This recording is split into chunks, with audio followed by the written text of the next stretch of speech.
Hey everybody, welcome to Spill the Novelty, where three girlies shout into the void about our latest book hot takes and obsessions. I'm Abby, I'm Maddie. And I'm Kaylee. and this week we're talking about the new release Songbird and the Heart of Stone by none other than Carissa Broadbent. So if you read the other books in Crowns of Nyaxia, if you're curious of what happens with Misha's story, if you're obsessed with Vincent and hope that he shows up, like we are, here's the tea. Okay, so we'll start out with Misha, of course. So Misha is the protagonist of this story. She's a little bit different from the sunshine sort of personality that we know her as. She's definitely a lot more complex. She's got a tragic backstory where she, spoiler, murdered her own sister and best friend. Um, Pretty graphically, and yeah, very tragic. We also see her struggle between her loyalty as like a wife of the sun god Atraxas and her identity as a vampire, which is considered like dark and sinful to Atraxas. He's not a fan of that she is a vampire. He actually like abandons her when she becomes a vampire, which is interesting. Personally, I really liked Misha in the previous books. I just felt like there was a little bit of a disconnect between the Misha, like I said, the Misha that we know her as and the Misha that I was reading in this book. Um, I liked her story. I did, Misha was probably one of the highlights of this book. I did like her. Like I said, felt like there was a disconnect. There were a couple things that were kind of that I did specifically like about her. Like I like that through everything she believes that everyone can be saved. That's kind of a theme throughout this book. She has a very like positive outlook on like other people. Like it's like when somebody was trying to murder her in the book. I don't even remember the name of that person, but this lady's like trying to murder her and she's like, "Oh, I can like save her." I don't know. She's just got that sort of like ideology about her and Mm-hmm. she's very self-aware and she like acknowledges how Asar feels about her. She never like questions that like we get a lot of like female main characters doing in books, like where they're very like insecure and they're like, "Oh, I don't know if he likes me," but like with her, she's like, "I can tell by the way he looks at me that he cares about me," and she constantly Mm-hmm. says things like that, which is really interesting. So there are highlights there. Yeah, that's my thoughts. Yeah, and you know what, I'm remembering now, because if you've listened or haven't yet, we've done the other books in this series, including the amazing novella, shout out. But I think when we talked about the earlier books too, I want to say that my hot take, I need to go back on this, I should have, is that I didn't like Misha. I'm pretty sure I dunked on Mm-hmm. Misha, or I was just like, You what is did. she doing here? You both And did. yeah, Kaylee said, facts, receipts. We remember. You talk shit. But I have other complaints with this book that I'll get to just because I have a really high bar for Miss Carissa Broadbent. But I liked Misha a good bit. I did like her hopefulness and kind of empathy, but also really how tragic it is that like that hopefulness and empathy I think is a result of everything that happened with her and Atraxis and her faith and being brought into this like really terrible position from a young age. But regardless, though, she does have a lot of empathy. I really liked the character arc of her, like leaning into her strengths and just like that side of her as a vampire, and that's like a big arc in Mm-hmm. the story, and it's kind of literal, right? Because you know the sun god and then this like darkness and night and everything. But I did think that that was a good storyline, and I did like some little funny things about her, like when she and Asar, who we'll talk about in a minute, they're on their like missions. She's very chatty and like asks him like plays like 20 questions about these like little funny things in life. So she really is this like fun personality, but with a really tragic backstory, and it is kind of interesting to see her arc. So I like Misha in this book. Ironically, I like her in this book, even though I don't T. like some other things about this book. So yeah, T. Yeah, I think for me, and disclaimer, I go DNF for this it. book. Speak your So truth, girl. I'm uneducated on all of it, basically. But for me, I historically did not like Misha.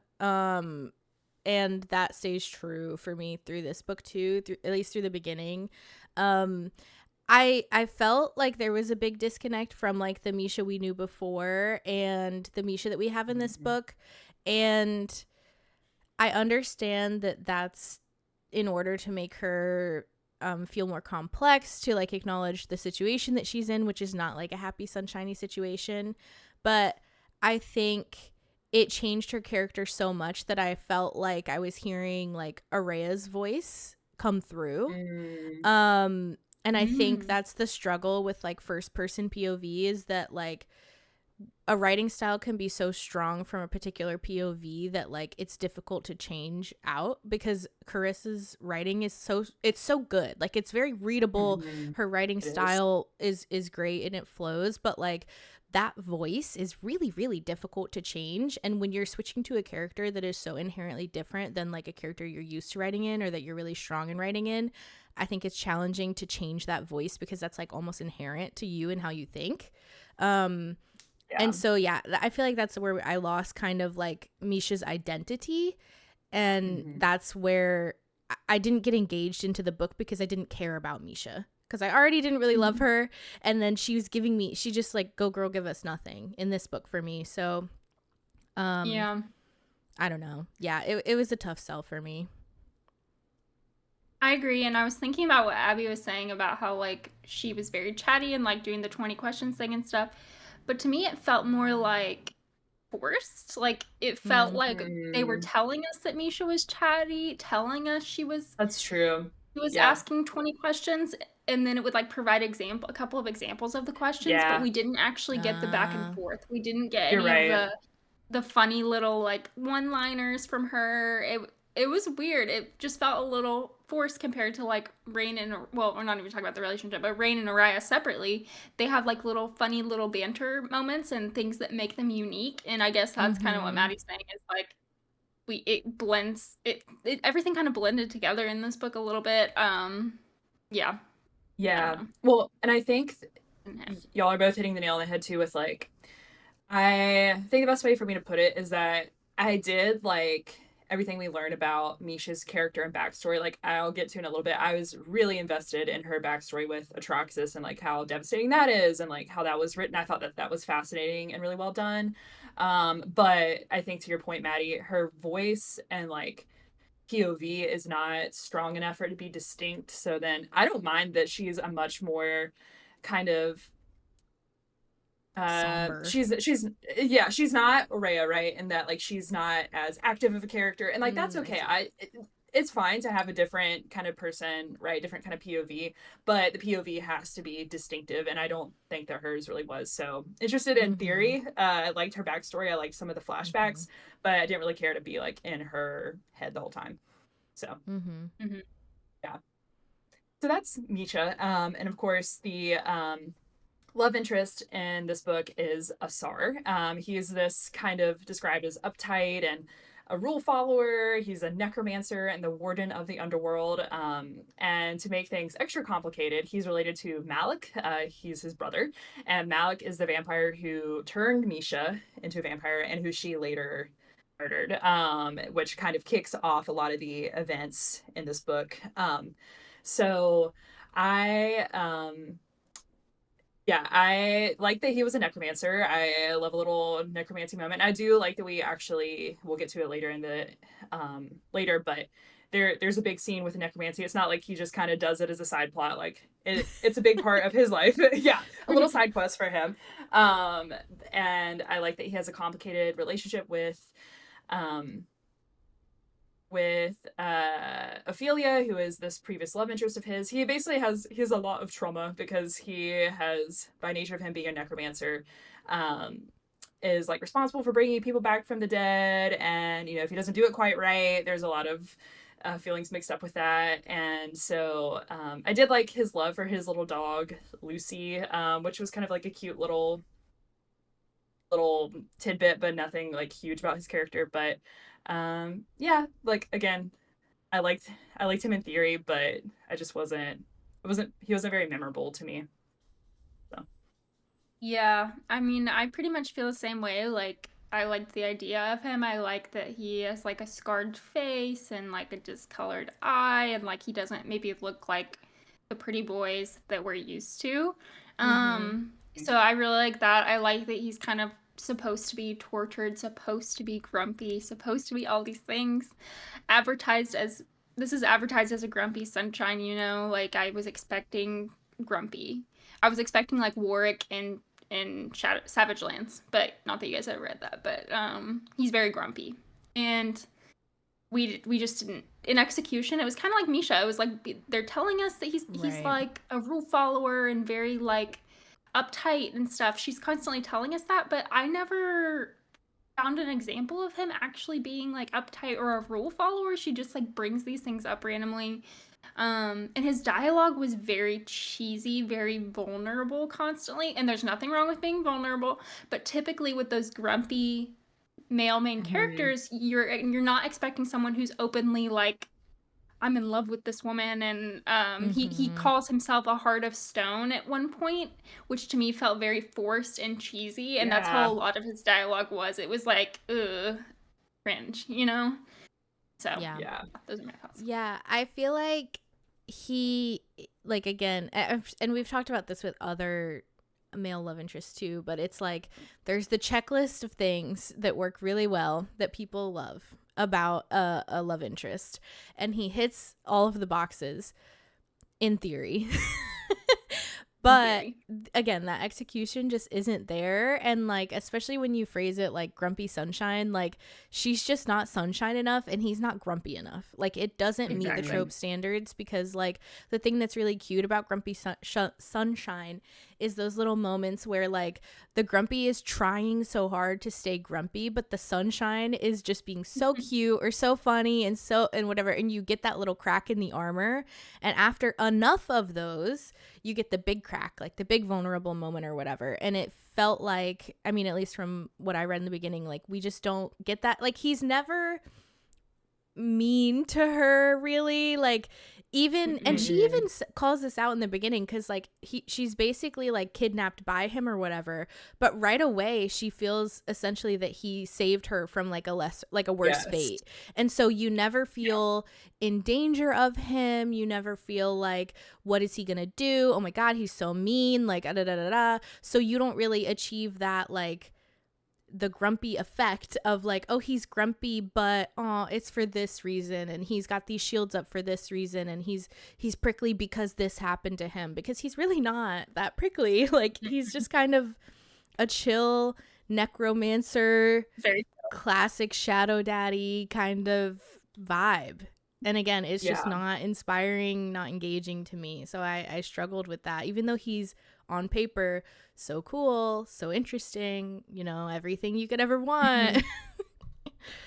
And I think a lot of it gets back to what you're saying, Kaylee, about the vulnerability, because I think that we do something I was going to talk about in a minute, but like there is one thing I do like about how Carissa continues to write relationships, and why I think that they're very clearly like adult fantasy, is because she's really good at writing about, I think, not just their backstory, but like kind of more like complex trauma in relationships and their past that form like loss and things like that bring them form how they are today. And so I think that that's done very well, but to the point of being supposedly being a grumpy sunshine, like we don't build up that wall first to then be able to break some of it down. Like it's just like he has a really interesting backstory. I think that there are a lot of reasons why he is the way he is, and we get a lot of that with like his previous relationship with Ophelia, which is a big point in the book and stuff. Like there we see that vulnerability, but we don't build up this kind of wall first, and so kind of defeats the point. Even the Ophelia part though for me wasn't like for me just everything wasn't compelling enough. Like even the Ophelia part, it's like that was a previous lover of his. It wasn't, I wouldn't say it was a love interest of his. Like I think they had maybe a physical relationship. I don't think he felt the same way about her as she did about him. That's maybe true. I'm inferring too much. I think you're right. Yeah. And so I think he feels guilt that like he's like he can't bring her back or pass her on to the peaceful part of the afterlife, I guess. I don't know. But I think he feels guilt about that is what I'm saying. I don't think that she was like a previous lover, or I mean previous like love interest, and so it just wasn't quite enough. I don't know, it just wasn't Yeah. enough. I can't really put my finger on like specific reasons why, but it just wasn't compelling. Which I guess we'll just talk about their relationship a little bit. So basically they go from working together to like I think it's like closing doors, like what is it, Abby? Like it's like, help me out here. It's like closing portals Closing or doors. something. Oh, okay, yeah. So they're basically tasked to go on this quest together, and Asar needs her help allegedly to like help close these like portal gates. I don't fully get it either, Yeah, to be honest. gate. I don't think that they That's the get word I into was looking like for. the bounce. They kind of like bounce from it. But Yeah. the gates, yes. Thank you. Yeah. The gates. Okay, so basically they're working together to close these gates. He's kind of this is alluded to at the end of the book, but he's kind of losing energy. Like I don't think energy is the right word either. He's losing like He's losing.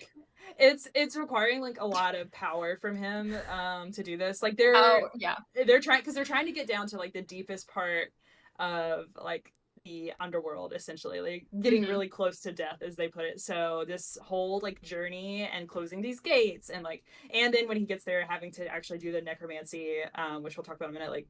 Like he's losing a lot of like power and energy. Yeah. I think you're on the right. There's a word for it, but yeah, you get what I'm saying. Like basically he's being drained, and so he needs Misha's help. And so they start as kind of like working together. There's not really a romance between them, and then it's a very slow burn, okay? So it slowly builds through the book. And then they obviously become lovers later in the book. So it's not really like an enemies to lovers or anything like that. It's more just like co-workers to lovers, I would say. Me and my coworker. Me and my coworker in hell. Like, well, you know, when the shadow daddy at the desk next to you just like is slightly grumpy. Slightly like grumpy. of grumpy. Yeah. Little coworkers to lovers. Okay. That's what this is. Yes. Forbidden workplace romance in hell. Yep. Basically. In hell. Yeah, I mean, yeah.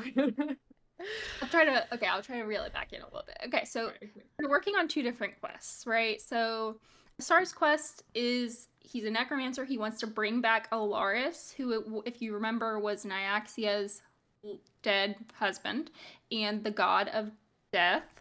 So he wants to bring Alaris back from the dead. And then Misha's quest is she's pretending it's like to help Asar with his quest, but really she's actually agreed to help her god, Atraxis, by bringing Alaris back to life and then killing him for good, so that Atraxis, lots of names, Atraxis, the sun god, can have more power.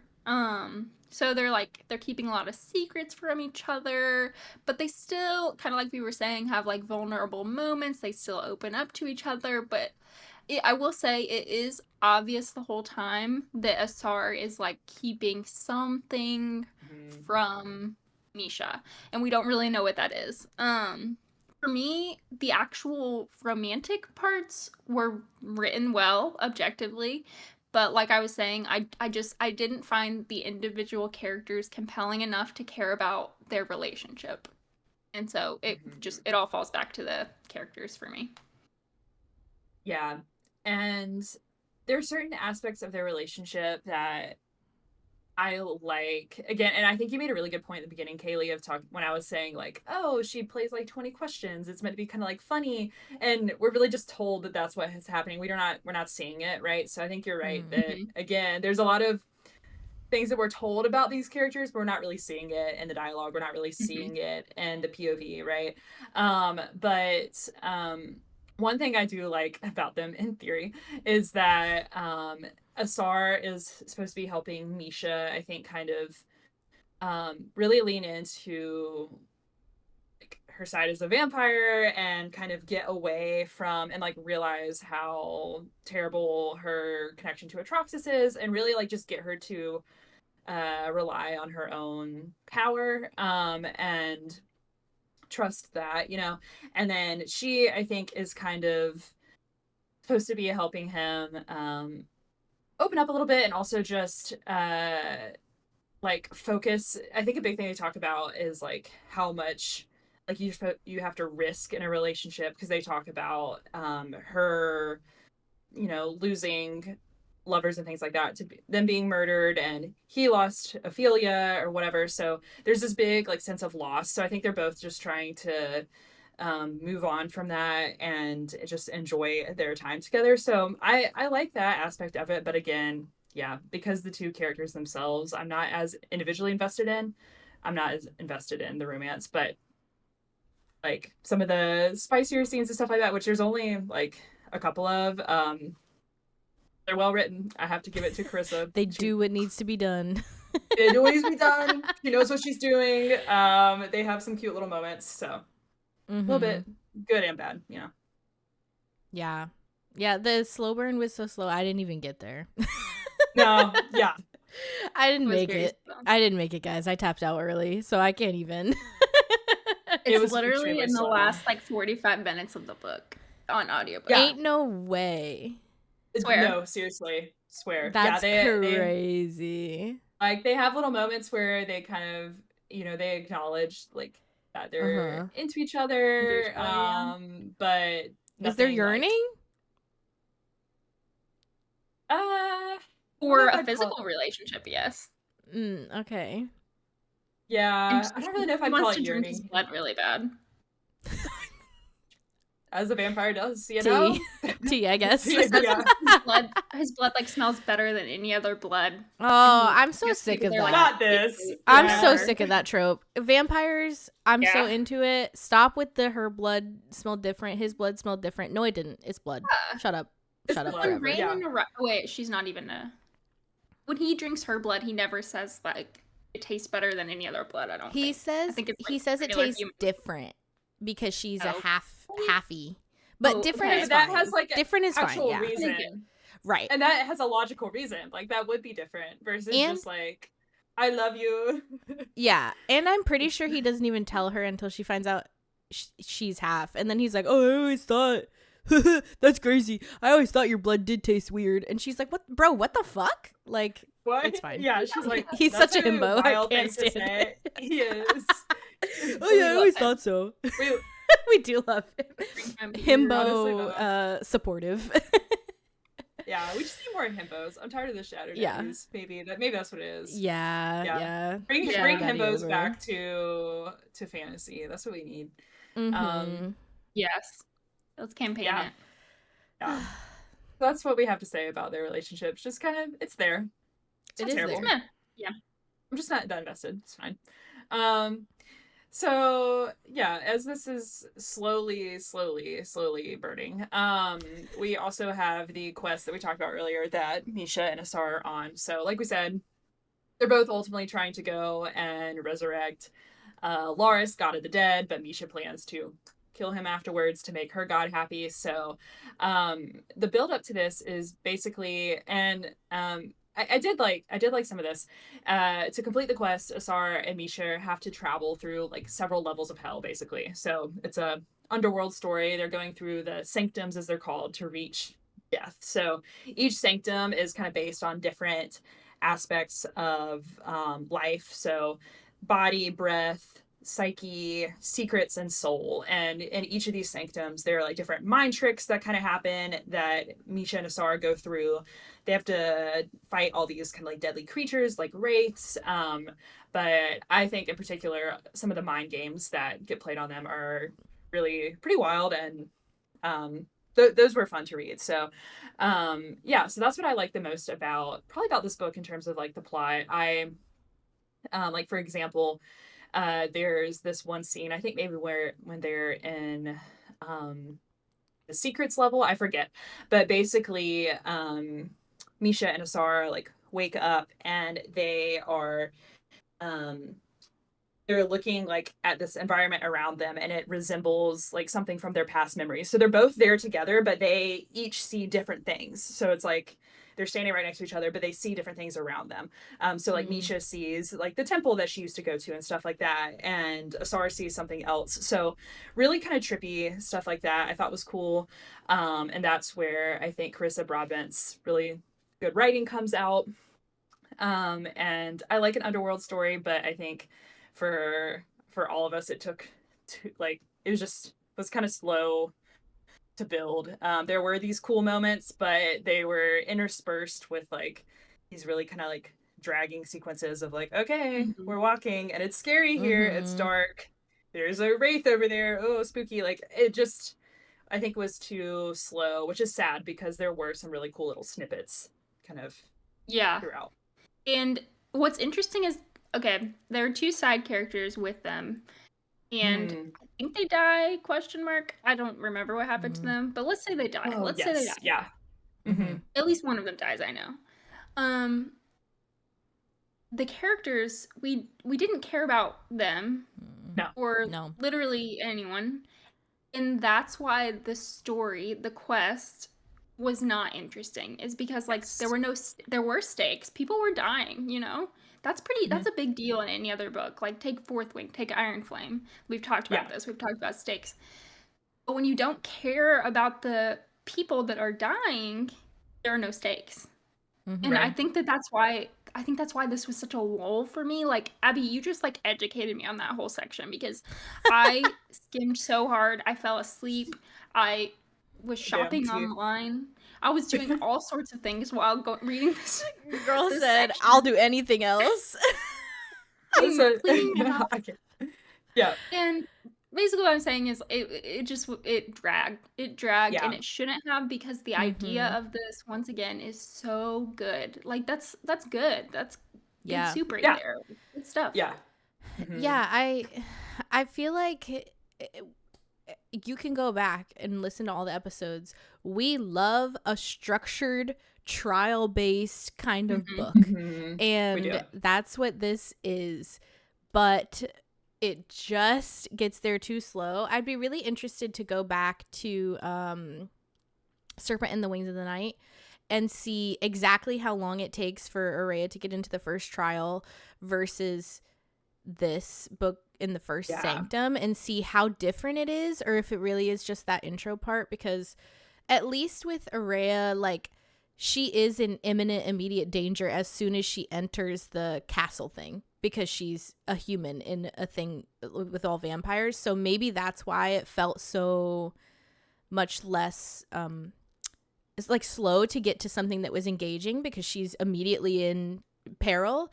Whereas again, I just didn't feel like they were in peril in the underworld, which is silly to say because Yeah. the first encounter, like, they're falling off like a bridge and like it seems like the other people are dying, but there's just something that doesn't click about it. And I think it is Yes. what you're saying, Kaylee. It's like, I just don't care about them yet, but like, I don't know, it's so hard to put my finger on it. Like, I can't explain why it doesn't work, because on paper I'm like, this is something I would love. Right. Yes. And I There's actually think you missing just hit on something. a really good point too, Maddie, which is that um like for us to be in the underworld, and we've, read some books, I think, or at least that are like underworld adjacent. Like we loved Phantasma, which I guess isn't quite the same, but shout out Phantasma. I'm just looking for a reason to name drop Phantasma, I guess. But check out Phantasma. But for us to be in the underworld stories in the underworld, I think, are tricky because you're like, yeah, what are the stakes to like? So, am I gonna die? Like, is it just death? Is it something, a fate worse than death? Which I think that they kind of talk around because there are lots of like, for example, Misha like encounters her sister who died in the underworld. She encounters like kind of like teenage like love interest of hers, like friend of hers who died in the underworld, and it's kind of talked about, kind of implied that they're like fates worse than death, of like, okay, your soul not being able to pass on. So, Mm-hmm. or like your soul being stuck somewhere. So they kind of talk around like what the stakes are, but yeah, like you're saying earlier, Kaylee, if I don't really care about the characters, and in this case, if I don't know what the stakes are, if something goes wrong, I'm just kind of like, we're just kind of walking. We're taking a walk. It's kind of They're spooky. walking I'm walking along. through a haunted house. Like oh shit, something just jumped out at me. I don't really understand the stakes of what's at risk here, and I think that that's kind of what got me. It was cool, but I didn't really I was like, okay, are they gonna die in hell? Like, yeah, I kind of expect it. Yeah, What and else are we I doing? think We're not just taking a stroll, you know? Yeah. yeah, and I think there's ways to do it too where you don't have to give away the whole game with Mm-hmm. just to show us the stakes cuz like I was thinking about Phantasma too, Abby, so I'm glad you broke the ice on it, but like when we go into the trials, we don't know what the stakes are because we don't know what the trials are going to be, and like that's the best part of the book honestly, is figuring out the trials as we go. Right. But Mm-hmm. what we do know inherently is that the a devil has perfectly crafted this trial to push humans to their limits so Yes. that they get a deal out of it.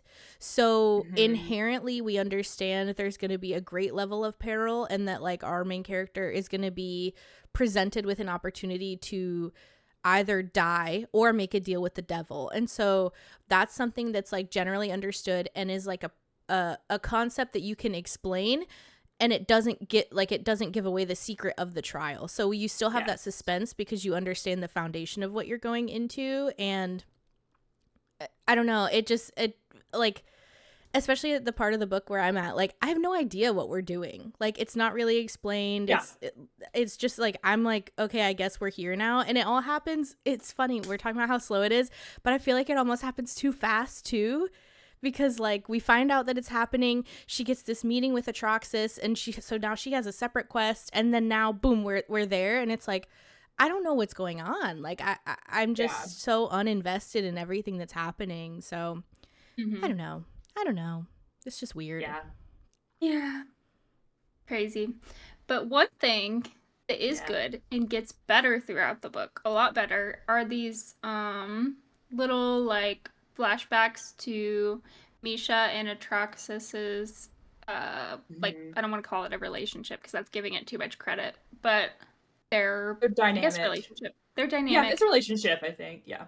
Yeah, and this is trigger warning for grooming, but big time. Yeah. But basically, starting from the age of 8, he grooms her to be his wife. And yeah, all the things that come with being a wife, etc. And it gets more like serious and hard to read as you go through the book. These little flashbacks, they're like in between chapters, the same interlude type of interlude style that Carissa Broadbent does for Serpent and the second book, which I can't remember what it's called. Mm-hmm. So same kind of style, and then yeah, basically we just learn more about like her devotion to him and him like abandoning her when she becomes a vampire, and then we also learn through an interaction between them like what happens to her sister Seisha, and that teenage boy or whatever. I think Mm-hmm. yeah, because she kills both of them, like I said earlier Yeah. in the episode. So anyway, it's very serious and um, it's it's good writing, and it's Yes. interesting to read because it gives you a background on like obviously it's hard to read, but it gives you a background on like Misha and like how she's overcome like these obstacles, and she's continued to be devoted to Atraxis because of this grooming that started when she was a Mm-hmm. child. And it's just it's good writing, very serious content obviously. But yeah. I like love this aspect of the book in that it was a really hard read. But I think too, something that's really challenging. So yeah, you get these little snippets and you start to build the picture of, you know, how she's got to where she's at and what her and Atroxus's entire backstory looks like. And um, not only is it really heartbreaking to read about the grooming and about like what her relationship with Atroxus is like and about how he abandons her when she becomes a vampire essentially, and that she's always caught like stuck like trying to abandon that part of herself and be better and be better and be better for him. But it's also really wild when you realize she gets turned into a vampire because she is on a mission for Atroxus. So Atroxus gives her the mission to go see if any vampires can be converted to serve him, basically, like if they can be brought forward to the light. So he tasks her with the impossible in his eyes, which is to convert these vampires. And so she does the very brave thing, which like this is a big deal. They don't normally they don't even see vampires as worth like trying to attempt. So the fact that she is so devoted to Atraxas to go do this, and that she has empathy, like we talked about earlier, Kaylee, of like her seeing the best in others, and like she wants to help and also wants to be loyal and serve him. And so she tries to go convert this. She goes to wherever it is land wise, where all the vampires are at, and she Vampire Town. to Vampire Town, to Forks, Washington. She goes to Forks, and she yeah is trying to basically be a missionary, and that's when this vampire takes advantage of her, turns her, and so then Atraxas is disgusted with her because of what happened to her when she was on his mission, and she murders her sister because she gets bloodthirsty, and her sister finds her and she kills her because she drinks her blood. So like all of these different traumas that Misha has and blames on herself and sees herself as disgusting and vile is all related to Atraxas and all of his brainwashing. And so it is just the pacing of this backstory and the little reveals we get, like, because we don't learn about her killing her sister until pretty late in the book. And we get the sense that, you know, this is something that haunts her, of course, that she misses her sister. And her sister also, notably, basically turned her over to, like, when her older sister basically gave her away to Atraxas. So, like, there is, like, levels and levels of trauma for this poor girl, of just trauma, her just wanting to be loyal and devoted, and at every turn just being screwed over and it like messing with her. And so I think Carissa did a really great job of writing this backstory. It's unfortunate that it's kind of lost among everything else in this book that's just kind of meh, but this backstory is wild and really emotional and really well done. So yeah, it was one of the best parts for that. Especially like the turning and then the killing her sister. Like obviously hard to read, but those parts are some of the best written parts of the book and the most interesting. Oh, yeah. So I almost feel like they would be better as like an what's the word? What's the opposite of an epilogue? Prologue. So like a little like summary prologue.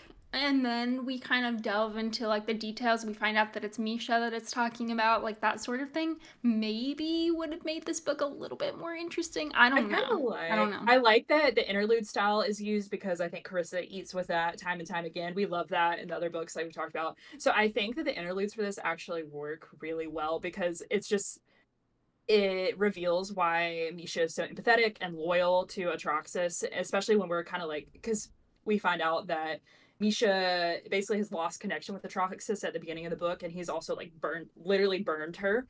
And so you look at that and you're like, okay, well, why would you be loyal to this god, especially if you're a vampire? Like, just get out of there. And so the point, I think, of it being gradual is showing us why, unfortunately, she is so loyal to him. So I think it does work really well as these like little interludes, but it's just that the rest of the book, I think, doesn't carry what it needs to carry for us to like get these plot heavy moments and then this really emotional backstory, and then plot heavy moments and then really emotional backstory. But yeah, I feel like it's so Carissa, honestly, because we had this same kind of conversation in Serpent in the second book too, where we were like, the flashbacks are just so strong and so captivating, and then we go back to the present day and you almost are like sad because it's just not the same.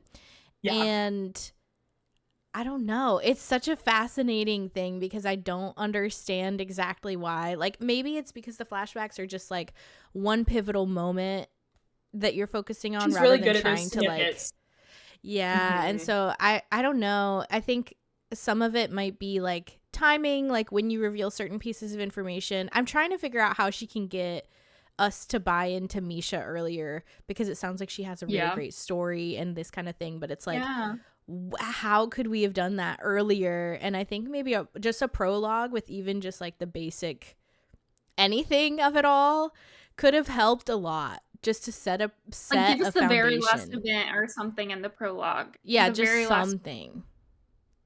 Yeah, I think if the quest was like we were talking about a little while ago, it's ironic that the quest seems slow, but at the same time we get thrown into it really fast. Like all this, we're just in the underworld all of a sudden. I'm like, wait, what are the stakes? Is this bad? Like, it's not even hard to go there. Yeah, like we just You just waltzed go down in there. some stairs. Yeah. This is bad. So for me, I think if we had set up the beginning of the quest better and like the stakes better, I wouldn't have minded personally to just get little snippets of Misha. But I think it was just because like that became all I really was looking forward to were these snippets about her. Whereas if the rest of the book was set up in a good pace, I think those little reveals still would have been fine for me personally. But Yeah. it is wild Pacing, though. man. Yeah. Pacing, so good in Serpent. So, yeah. Just off here. It's different here. Right. So we, but that part of the book was really impactful.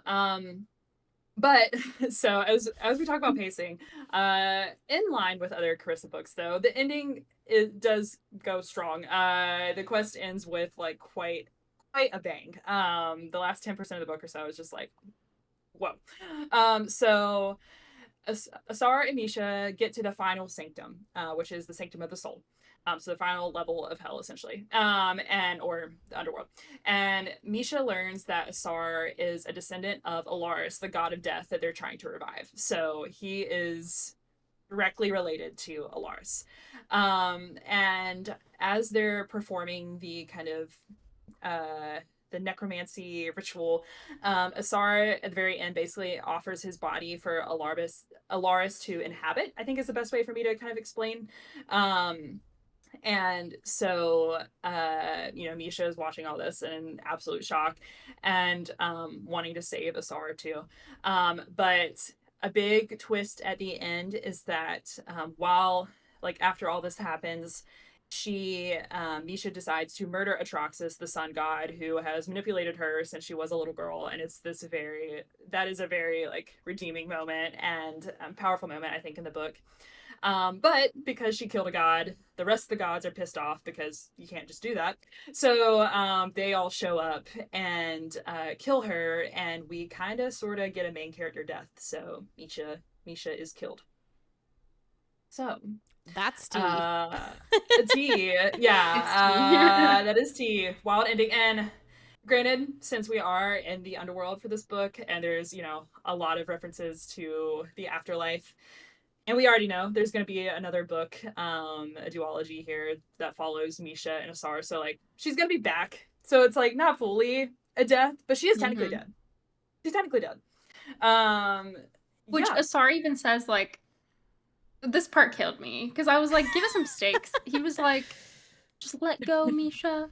Just let go. I'll bring you back to life. That's true. Yeah, he's like, I'll come back for you. Yeah, so it's like I hate it. We get a death, but like, do we really? Yeah. I mean, this part was I loved Misha murdering Atraxas because she does it with like I'm not even gonna get into the full backstory of how she gets this item, but she has this bow and arrow that they use for the ritual, and she uses that, and at the end takes it. It's like. And kills Atraxas. I at least like that just because I was so ready for him to go down. It was very much for me. It was like a not to quite the same level, but I used this example earlier: Katniss and Coin and President Snow when like she's supposed to do one thing and then she's like shh, and I didn't see that coming. I don't know. Did you, Kaylee? Did you think she was gonna kill him? I didn't. I didn't because this is my pour over, so I'll just reveal it early. It should not. Why is it so easy to kill a god? Like, for all we knew, gods were not these tangible human like creatures. They were like ghostly, because that's kind of what I feel like that was hinted at in Serpent. But maybe I just interpret it wrong. But suddenly he's like this tangible thing that can be killed by a bow and arrow. Just like. No, I think that's fair, Kaylee. And I was surprised when y'all briefed me like before we started the episode because like. In the part of the book that I'm in, which is not far, so I know nothing, okay? But like they've just explained how they couldn't even fully kill Alaris because you can't fully kill a god. Like it's really hard. So they were like, really? We just kind of like chopped him up and we made him super fucking weak. And that's like the best that we could do. And we kind of have like a plan on how to like properly kill him this time, but like it's really hard. So then this like convenient bow and arrow situation that like one-shots a god that has been just in the underworld for however long, that is accessible, is a little Okay, I will say I'm convenient. forgetting a point, which this is all still true because I think this all gets back to the point of like the stakes were confusing, the underworld was confusing, there was too much going on and not enough at the same time. But one important point about the bow and arrow is that it was a relic. So we didn't really touch on this. Buzzword. Buzzword. Yeah, let me define the terms here. A relic in the sanctum in the underworld. Yes. So as they're on the quest, like throughout the rest of the book, part of their job is to find these different relics, because I'm literally gonna forget. Asar has to use the relics during the like necromancy ceremony. So he has to use these different relics to like perform the ceremony, right? And so this bow and arrow that they find is one of the like last relics that they find, and it was a bow and arrow that this is actually some tea. It's a bow and arrow that belonged to Alaris, the god of death. So this bow and arrow belonged to him. And the drama was that people didn't know, but Alaris was going to use this to kill his wife Nyaxia. So Alaris, right before Alaris died, it was actually discovered that he had some of the gods knew that he had this relic that he was going to use to kill Nyaxia. Nyaxia did not know this until the end of the book, and it doesn't even become a thing like it should. But the tea is that Alaris was going to betray Nyaxia, and this whole time Nyaxia wanted to bring him back. So were the gods killing Alaris to protect Nyaxia? I don't really know. TBH, I don't know. Because now that doesn't make sense because they kind of hated Nyaxia. For some reason, I think that they didn't really recognize, I want to say if I remember it correctly, they didn't fully like recognize him as a god. Like there's some interesting lore and backstory with Alaris. Like I need more. I need more. I need the Nyaxia novella, like a lowly please. Form of a god. Yes, we need that. I wholeheartedly agree with that. It reminded me later. We'll do this later. At the end of the book, and Kindle at least, well, it should be in the regular book too, but there's like definitions at the very end of the book, and they have the names of some of the gods, and I think that they have some of the god lore. And so I think they talk about Alaris's. Yeah. So anyway, this bow and arrow that were like, why would this be able to kill a god? Yeah. They were like, so this random bow and arrow that Misha uses to kill a god, I think the reason why it kills a god is because it was created and wielded by another god. I think that's the connection, but it is very random, kind of thrown in, like, yeah, I've got it. It's got like one of his teeth. So much. Yes. They killed Alaris. They killed Alaris because his relationship with Nyaxia was forbidden. But he was going to kill her, so that solves that problem, no? True. I don't know. Maybe they I don't get it.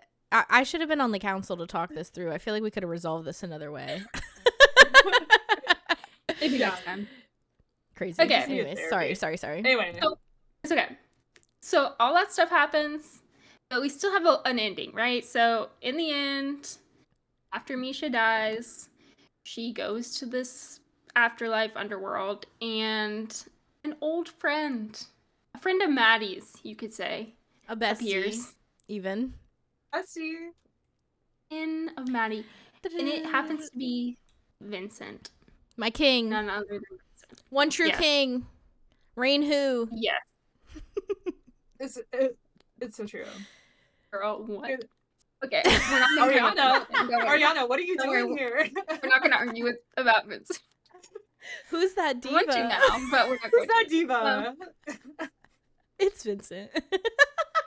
Oh my god. Okay, and then there's an epilogue of Asar's point of view. So that's how it ends. We get an epilogue, Asar's POV. Okay, so I really like the Vincent reveal. That was fun because he's literally like, "Hey girl, remember me?" And he just shows up, and it's just a good moment. Like you're like, "Oh shit, it's Vincent," and it's good. It's good.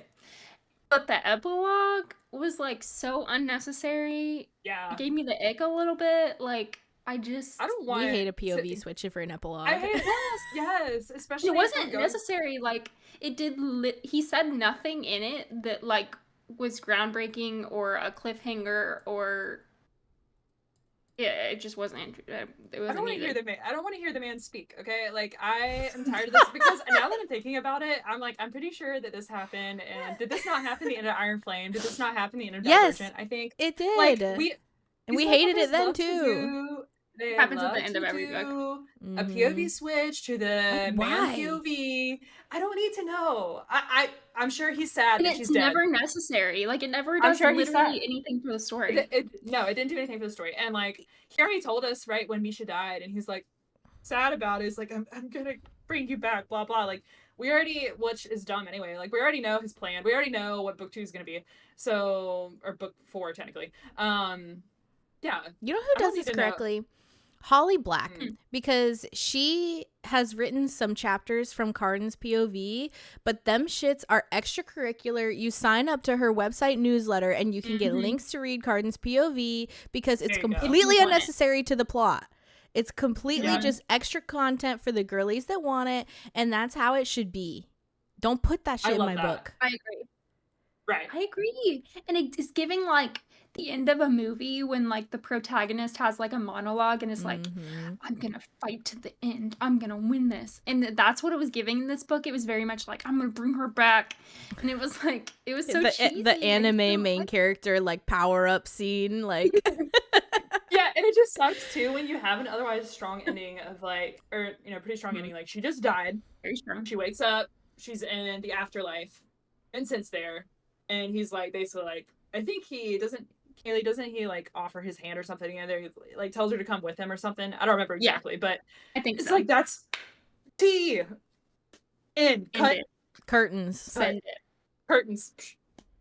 Yeah, I agree. They always do this. Romantasy always It's don't too does need- it. much. It's I don't too need to much. know what that man's thinking. I don't need No. to know. I don't want to hear him speak. No. Silence. No. Silence. Yeah.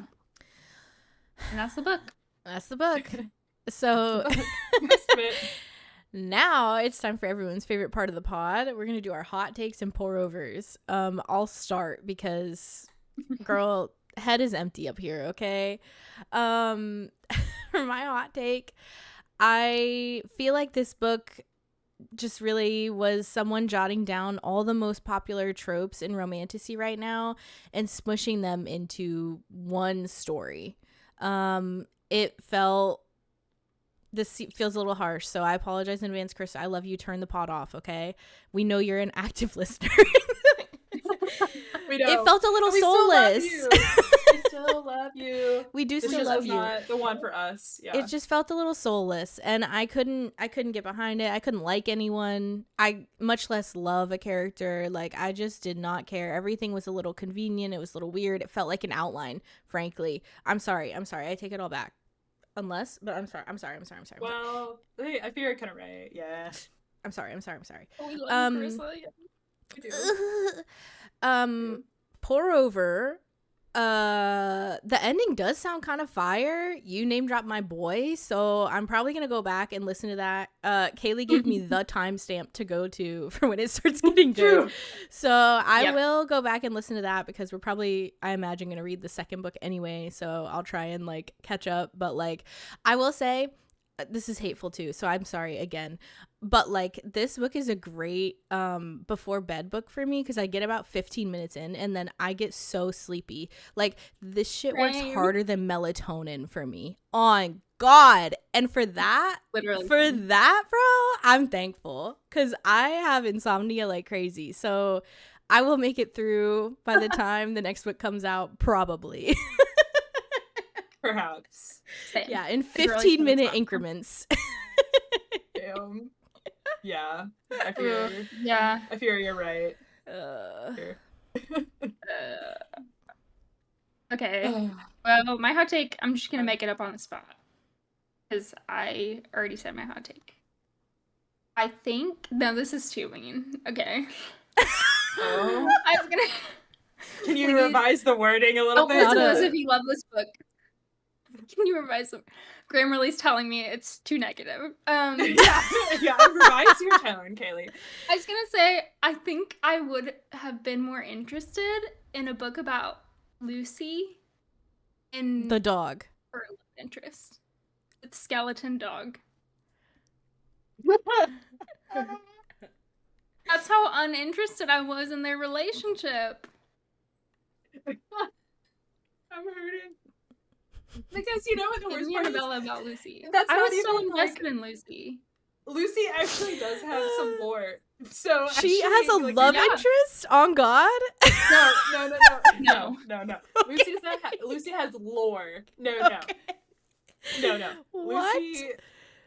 Lucy has lore. And so like the worst part is that like, yeah, you're not even capping. Like they're actually like I would read something about Lucy. Not would Lucy being too, like a like- developed character.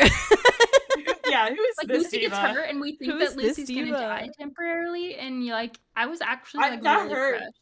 That shit Yeah. hurted. I know. That shit hurted. We I gotta was like, update then, like, guys, and I'm like- didthedogdie.com.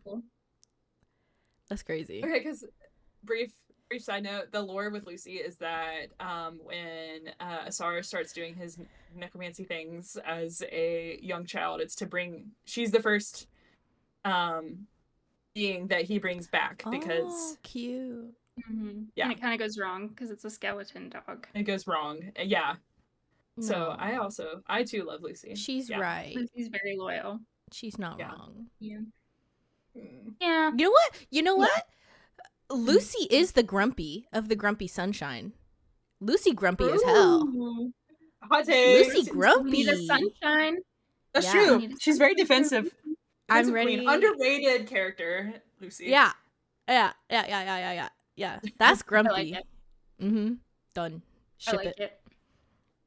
Spoiler, I already Yeah. said it. Why is it so easy to kill a god? Should not be that easy. That will keep me up at night. Retweet. Yeah. You're right. It's so easy to kill God, and yet they have to do all this to bring one back. Also. True. Retweet. Is And he he's all not even dead. Yeah, not what even are we dead. doing? We're just waking him up. Like, what? And they Okay. were only like half successful because he's now into like a body. Whatever. It's fine. Yeah. You're right. So true. My hot take is we're putting a pause. We've met quota on Shadow Daddies, so bring back the himbos. I think we're at max capacity. You know, like I love them as much as you do. We have Zayden, which is like kind of what we need. We had, different ones Book of growing Night up and stuff guy. too. Who's literally a shadow. Book of Oh, Night Guy, the shit. ultimate You're shadow daddy. The ultimate ultimate. Shadow Daddy. Yeah, you're right. Yeah. Once we got him, I was like, Um, I need no more. Yep. Yeah. We've hit capacity. I liked Asar. We already talked about this. I liked some things about him, but part of why Rain Areo work, I think, is because Rain is in fact a himbo, but we still love him. He's a himbo, but a power hungry himbo. We needed want more like of that. some pitas back in the mix, some like we listen. sweet sunshine angel boys. Like we've forgotten the old lore. You know what I mean? Like We have. we've lost gotten so ourselves, into I the fear. villain arcs that like we've forgotten the old lore, the sweetie pie, honey bunches of oats. You know what I mean? Give blonde men a chance. Like this is Give blonde men a chance. Let Give them blonde men- shine. blonde short kings, ladies. We gotta get back to that. We gotta return to form. I got Right. you. When I publish my first book in 10 years, I will have a blonde short king. And Kaylee, you're gonna Thanks, I'm like here it. for that. You're gonna No, like I'm here it. for that part. Give us something different, but I'm not here for the super nice guys. I'm here for like genuinely mean. Oh. Like Kaz Brecker. I love that. Yeah. I can't help it. I Yeah. too am. Give me here for genuinely Kaz mean, but Brecker. has a soft spot for one person. Give me Yeah. that. I love that. There we go. I will Uh-huh. be here for that every time. That's what a lot of the Shadow Daddies I think try the to do, pod. but they don't do it right. So you're right. Yeah. More Yeah. himbos, more genuinely mean. Just no more Shadow Mhm. Daddies. Mhm. Yes. And then I poured over. I do think a lot about the Troxus stuff. Again, I think that whole storyline is really well done. I will continue to think about that. So that was very memorable for me. I like that a lot. Mm-hmm. I give her props for that. Yeah. The sun power vampire knight dynamic Mhm. alone. She did eat. She did. She It's ate with very that. interesting. Yeah, Mhm. I agree. Yeah. All right. On to our ratings and favorite parts. For me, I will give this a 2 of 5. Because I love Carissa, okay? And she can do very little wrong, but this was the wrong for me. But I can't figure out what I didn't like exactly, and so how can I fault her for something I can't even point to? You know what I'm saying? We're the problem, actually. I genuinely, I'm in a slump. I'm willing to take the L on this because I'm willing to be the problem here. It's me. Yeah. And my favorite part, I put 404 error not found because I don't know, girl, I didn't like any of it. Maybe, but what I can say, my man shows up at the end, so that would be my favorite part. Probably That's your favorite a character part. I finally like. You know what I mean? Like, there he is. That's my king. She couldn't help but put him in here. She agrees with you. Actually, it's her favorite character too. She might. On God, because like honestly, why would he be there? Why would he be doing this? Yeah, but she like loves that's to me. hate Why is a him man like here? I do. Right. Sure. Copium. Surely that's what it is. Yeah. Sure, Kaylee. Sure. I'm in denial. Vincent will be the next duology. I would Yourself, read it, girls. but I would read it and argue with you the entire time. Be some fire content. It would be. Krista, if you do listen, if you made it this far, please. If you know what we're talking about, please. Yeah. Okay. I'm really struggling with the rating on this one because I want to give it a 3 out of 5 because I love Carissa and because the ending was really, really good. But I'm like, is it right to give a book that I didn't enjoy until I had 2.5 hours, not even 2 hours left of the audiobook out of like 20 hours? I don't know. But I'm going to say 3 out of 5 because like in denial once again. Favorite part was the reveal that Asar was a part of the bloodline of Dolores because I didn't see that coming and I thought he was too much of a nice guy and then he was like, just kidding. That's so There's a little funny. betrayal. Not you thinking the grumpy is too much of a nice guy. That's so funny. I did. I love that. Kaylee wants someone to come write this mean ass book. Kaylee wants someone to spit in her face. Which is funny because I'm engaged to the nicest man that's ever existed. Guy ever. Right. Such a puppy dog. I love that though. But we just have an appreciation. Yeah. We want what we don't have, I guess. We have an appreciation for it. Okay. Rating, I'm gonna give it a 3 out of 5 because I didn't like most of it. However, for me it was less too of like I didn't like it up to a certain point. It was like, okay, this drug on. I really like the interludes. Oh, I like this weird thing in the underworld, like this weird moment and one of the levels dragged. Cool ending, so like it was just kind of very inconsistent. But it was fine. I didn't hate it. There are books I hate more, God Killer. And so I was fine. And I love you, Carissa. Don't hate me. Okay, and favorite part, maybe the sister reveal, like when we find out that she killed her sister, and it's pretty heartbreaking and graphic and just wild to have it all build up to that point, because you also understand that there's like something that Misha's holding back and like not being honest about really with herself, and that's it. And the like necromancy at the end was still pretty cool. So yeah. That's slay. Yeah. All right. If everyone has said their piece, that is all the tea that we have on Songbird and the Heart of Stone.